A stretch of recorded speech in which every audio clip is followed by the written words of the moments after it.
नरेंद्र मोदी जी, ये जो आप डिसीजन लेते हो, ये बड़े बड़े निर्णय लेते हो, ये आप कैसे लेते हो? तो नरेंद्र मोदी जी का जवाब आता है, पहले सोचते हैं थोड़ी देर, ऐसे सोचते हैं।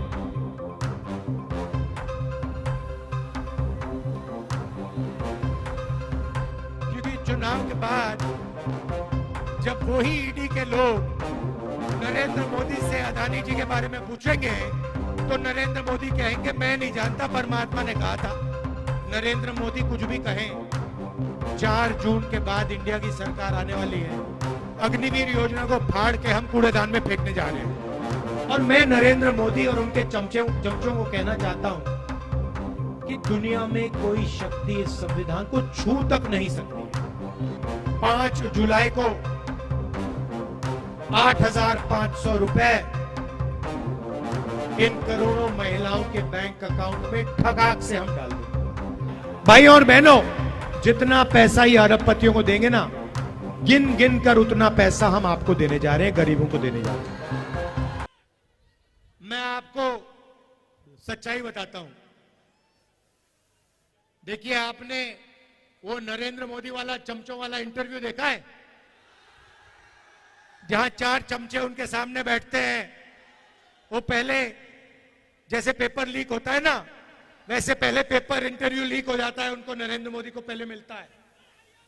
अब एक इंटरव्यू में चमचे ने उनसे पूछा, नरेंद्र मोदी जी, आप आम कैसे खाते हो? क्या काट के खाते हो या चूस के खाते हो?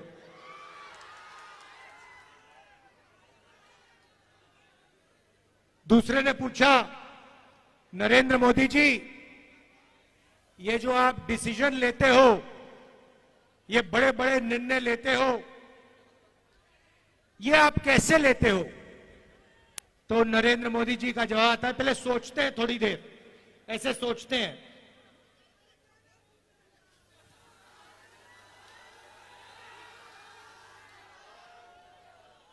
थोड़ा टाइम लगता है और फिर कहते हैं, ये जो निर्णय होते हैं इनको मैं नहीं लेता, ये परमात्मा लेता है। मुझे परमात्मा ने ऊपर से भेजा है, मैं बायोलॉजिकल नहीं हूं, मैं परमात्मा का मैसेंजर हूं, उनका काम करने आया हूं। ये उन्होंने पता है क्यों कहानी निकाली है, ये परमात्मा वाली? क्योंकि चुनाव के बाद जब वही ईडी के लोग नरेंद्र मोदी से अदानी जी के बारे में पूछेंगे तो नरेंद्र मोदी कहेंगे मैं नहीं जानता, परमात्मा ने कहा था।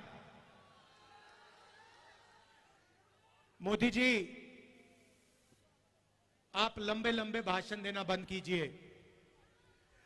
आप देश को बांटने की कोशिश नहीं कीजिए। आप सबसे पहले देश के युवाओं को यह बताइए, बिहार के युवाओं को यह बताइए कि आपने हिंदुस्तान के युवाओं को कितना रोजगार दिया, कितनी नौकरियां दी। आपने 2 करोड़ युवाओं को रोजगार देने की बात की थी, आपने एक युवा को नौकरी नहीं दी। यहां हाथ उठा के दिखाओ भैया, बेरोजगार, ये बेरोजगार हाथ उठा के दिखाओ। ये है नरेंद्र मोदी का नतीजा, इनकी पॉलिसी का नतीजा कि हिंदुस्तान में युवाओं को रोजगार नहीं मिल सकता। ये पहले आपके अलग अलग रास्ते थे। सेना में आप जा सकते थे, पब्लिक सेक्टर में जा सकते थे, प्राइवेट सेक्टर में आपको रोजगार मिल सकता था। नरेंद्र मोदी ने नोटबंदी, जीएसटी लागू करके रोजगार के रास्ते बंद किए और सेना में अग्निवीर लागू करके जवानों को मजदूर बना दिया। तो मैं आपसे सबसे पहले यह कहना चाहता हूं, नरेंद्र मोदी कुछ भी कहें, 4 जून के बाद इंडिया की सरकार आने वाली है। अग्निवीर योजना को फाड़ के हम कूड़ेदान में फेंकने जा रहे हैं। यह नरेंद्र मोदी की योजना है। आर्मी इस योजना को नहीं चाहती है, यह ऊपर से थोपी गई है। और हमारा पहला काम अग्निवीर योजना को फाड़ कर कूड़ेदान में फेंकने का होगा।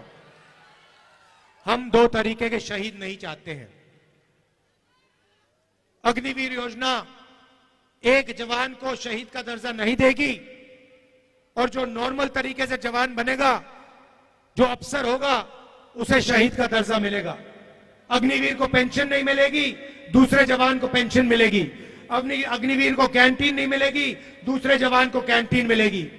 ये अन्याय हम नहीं चाहते हैं, इसलिए अग्निवीर योजना को हम रद्द करने जा रहे हैं, खत्म करने जा रहे हैं। और जैसे पहले होता था वैसे ही हम एक बार फिर बिहार के युवाओं के लिए, बाकी प्रदेशों के युवाओं के लिए सेना में परमानेंट पेंशन वाली योजना चलाएंगे। जैसे पहले होता था वैसे ही होगा। अब भाइयों और बहनों, ये जो चुनाव है, ये संविधान का चुनाव है। ये पहला चुनाव है जहां बीजेपी के नेताओं ने कहा है कि हम इस संविधान को फाड़ के फेंक देंगे।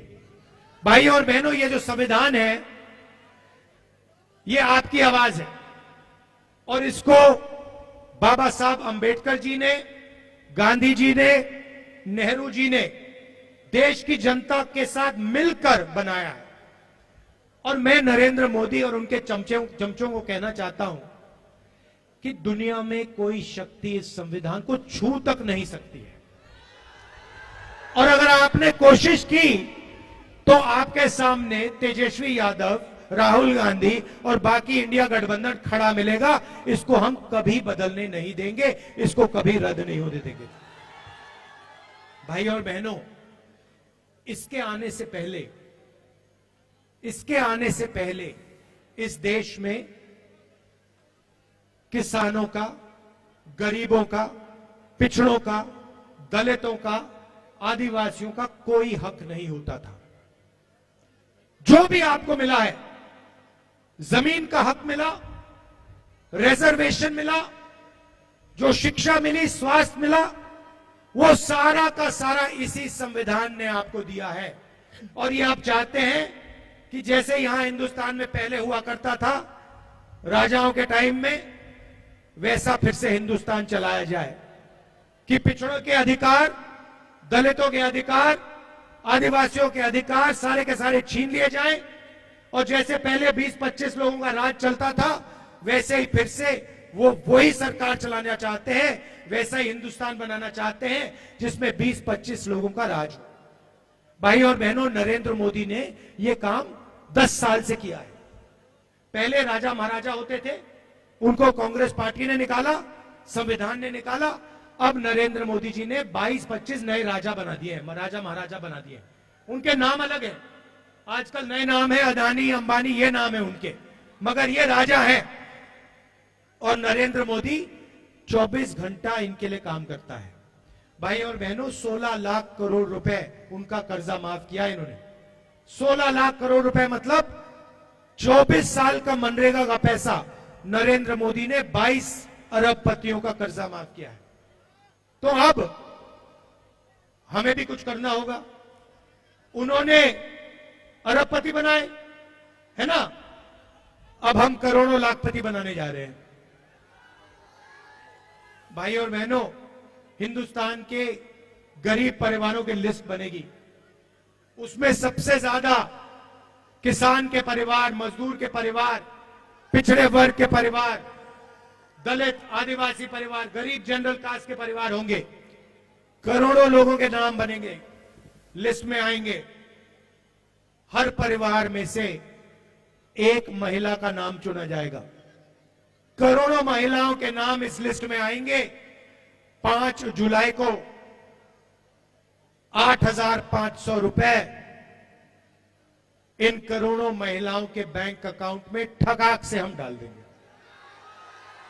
और बात वहां नहीं रुकेगी भाई और बहनों। 5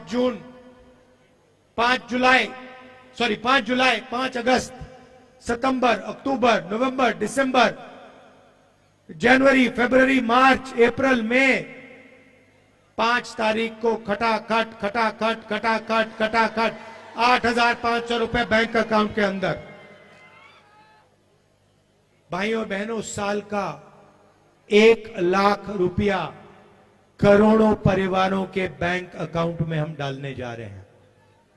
खटाखट खटाखट खटाखट अंदर। ये मीडिया वाले कहेंगे गरीबों की आदत बिगाड़ रहे हैं, और हम इनको जवाब देंगे, जब आप करोड़ों लाखों करोड़ों रुपए अरबपतियों का कर्जा माफ करते हो तो उसे आप आदत बिगाड़ना क्यों नहीं कहते हो? जब गरीबों के बैंक अकाउंट में पैसा जाता है, मनरेगा योजना में जाता है, भोजन के अधिकार में जाता है, प्रेस के लोग कहते हैं कि आदत बिगड़ रही है। ठीक है, अगर आपको लगता है आदत बिगड़ रही है, हम आदत बिगाड़ेंगे। 1 लाख रुपए की आदत हम बिगाड़ के दिखाएंगे। तो 1 लाख रुपए हर गरीब महिला के बैंक अकाउंट में जाएगा। किसानों को कानूनी मिनिमम सपोर्ट प्राइस मिलेगी, कम से कम दाम अनाज के लिए, धान के लिए, शुगर केन के लिए, आलू के लिए हिंदुस्तान के सारे किसानों को मिलेगा। आज मजदूरों को मनरेगा में 250 रुपए मिलता है। 5 जून इंडिया की सरकार आएगी, 400 रुपए मिलेगा। आशा और आंगनवाड़ी में जो महिलाएं काम करती हैं, उनकी आमदनी 5 जून को हम दुगनी करने जा रहे हैं। सीधी सी बात है भाइयों और बहनों, जितना पैसा ये अरबपतियों को देंगे ना, गिन गिन कर उतना पैसा हम आपको देने जा रहे हैं, गरीबों को देने जा रहे हैं। अब इसके पीछे सोच है। आप ये मत सोचिए कि सिर्फ हम आपको पैसा दे रहे हैं, इसके पीछे बहुत गहरी सोच है। नरेंद्र मोदी जी ने क्या किया? अरबपतियों को पैसा दिया, उन्होंने इस पैसे को जाकर लंदन में, अमेरिका में, जापान में जाके खर्च किया। हिंदुस्तान की अर्थव्यवस्था को कोई फायदा नहीं हुआ, सारा का सारा पैसा बाहर चला गया। अब हम आपके बैंक अकाउंट में पैसा डाल रहे हैं, लाखों करोड़ रुपए हम डाल रहे हैं। यह पैसा आप बिहार में खर्च करोगे, गांव में खर्च करोगे, छोटे छोटे शहरों में खर्च करोगे, shirt, pant, motorcycle, mobile phone, ये चीजें खरीदोगे। जैसे ही आपने ये माल खरीदना शुरू किया, वैसे ही जो फैक्ट्रियां नरेंद्र मोदी जी ने बंद कर रखी थी, वो सारी की सारी फैक्ट्रियां चालू हो जाएंगी, और उन्हीं फैक्ट्रियों में बिहार और हिंदुस्तान के बेरोजगार युवाओं को रोजगार मिलेगा। हम आपको पैसा देंगे, आप माल खरीदोगे, फैक्ट्रियां माल बनाएंगी और फैक्ट्रियां चालू हो जाएंगी, और फिर आप युवाओं को उन फैक्ट्रियों में रोजगार मिलेगा। जैसे गाड़ी को जंप स्टार्ट करा जाता है ना, पहले पेट्रोल फ्यूल टैंक में डालते हैं, उसके बाद चाबी घुमाते हैं। नरेंद्र मोदी जी ने फ्यूल टैंक से पेट्रोल निकाल दिया, उसके बाद चाबी घुमाते हैं, गाड़ी स्टार्ट ही नहीं होती। अब हम फ्यूल टैंक में पेट्रोल डाल रहे हैं, डीजल डाल रहे हैं, आपके बैंक अकाउंट में लाखों करोड़ रुपए डाल रहे हैं। जैसे ही हम चाबी घुमाएंगे, वैसे हिंदुस्तान की अर्थव्यवस्था चालू हो जाएगी, फैक्ट्रियां चालू हो जाएंगी, सच्चा मेड इन इंडिया हो जाएगा। अब सबसे मजे की बात मैंने आज अभी तक आपको नहीं बताई। महिलाओं की बात कही, अब मैं युवाओं की बात करना चाहता हूं।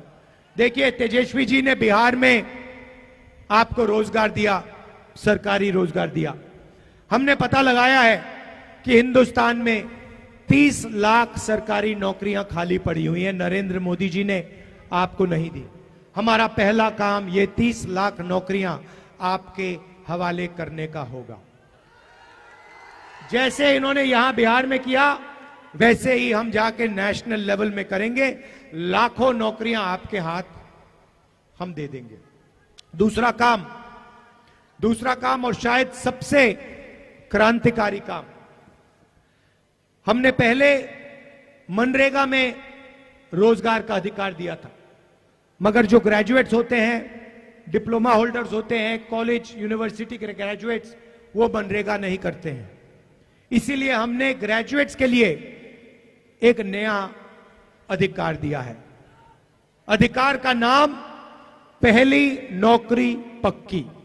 पहली नौकरी पक्की का मतलब क्या होगा मैं बताता हूं। पब्लिक सेक्टर में, प्राइवेट सेक्टर में, बीएचईएल, एचएएल जैसी कंपनियों में, हिंदुस्तान रेलवेज में, सरकारी ऑफिसेज में, सरकारी कॉलेज यूनिवर्सिटीज में, सरकारी अस्पतालों में 1 साल की हिंदुस्तान के बेरोजगार युवाओं को जो भी मांगेगा सबको 1 साल की नौकरी का अधिकार मिलेगा। उसमें ट्रेनिंग मिलेगी, 1 साल की नौकरी मिलेगी, महीने का 8,500 रुपए, साल का 1 लाख रुपए खटाखट खटाखट खटाखट बैंक अकाउंट में जाएगा। जो ये पैसा हम महिलाओं के खाते में डाल रहे हैं, किसानों के खाते में डाल रहे हैं, मजदूरों को दे रहे हैं, बेरोजगार युवाओं को दे रहे हैं, इसी से हिंदुस्तान की अर्थव्यवस्था जंप स्टार्ट होगी, चालू होगी। ये हमारी सोच है, क्रांतिकारी सोच है। ये किसी भी दुनिया की किसी भी सरकार ने ऐसा काम नहीं किया है। इंडिया गठबंधन की सरकार पहली बार यह काम करने जा रही है। इससे हिंदुस्तान के गरीबों को जबरदस्त फायदा होने जा रहा है। भाइयों और बहनों, लड़ाई इसकी है, अगर यह चला जाएगा आपके अधिकार चले जाएंगे, आपका पूरा का पूरा रिजर्वेशन चला जाएगा, आपको स्कूलों में नहीं जाने देंगे, कॉलेज यूनिवर्सिटी में नहीं जाने देंगे, जो भी आपको मिला है वो सब खत्म हो जाएगा। इसीलिए मिलकर हम सबको कॉन्स्टिट्यूशन को, अंबेडकर जी के संविधान को बचाना है और इस काम को हम पूरा दम लगा के एक साथ पूरा करने को तैयार हैं। यहां पे हमारे प्रत्याशी हैं अंशुल जी, जरा आगे आइए, इनको भारी बहुमत से जिताइए और इंडिया गठबंधन के हमारे जो बाकी कैंडिडेट्स हैं उनको भी भारी बहुमत से जिताइए। बिहार में कम से कम 40 सीटें आनी है, 1 सीट भी नहीं जानी चाहिए। इंडिया गठबंधन को पूरी की पूरी मिलनी चाहिए। भाई और बहनों, तूफान आ रहा है उत्तर प्रदेश में और बिहार में, इंडिया गठबंधन का तूफान आ रहा है। मैं आपको बता रहा हूं, एक बात लिख के ले लो, नरेंद्र मोदी हिंदुस्तान के प्रधानमंत्री नहीं बनने जा रहे हैं, ये गारंटी करके ले लो। आप सबका दिल से बहुत बहुत धन्यवाद। नमस्कार, जय हिंद। अपने शहर की लेटेस्ट खबरों के लिए चैनल को सब्सक्राइब करें और बेल आइकन को दबाएं।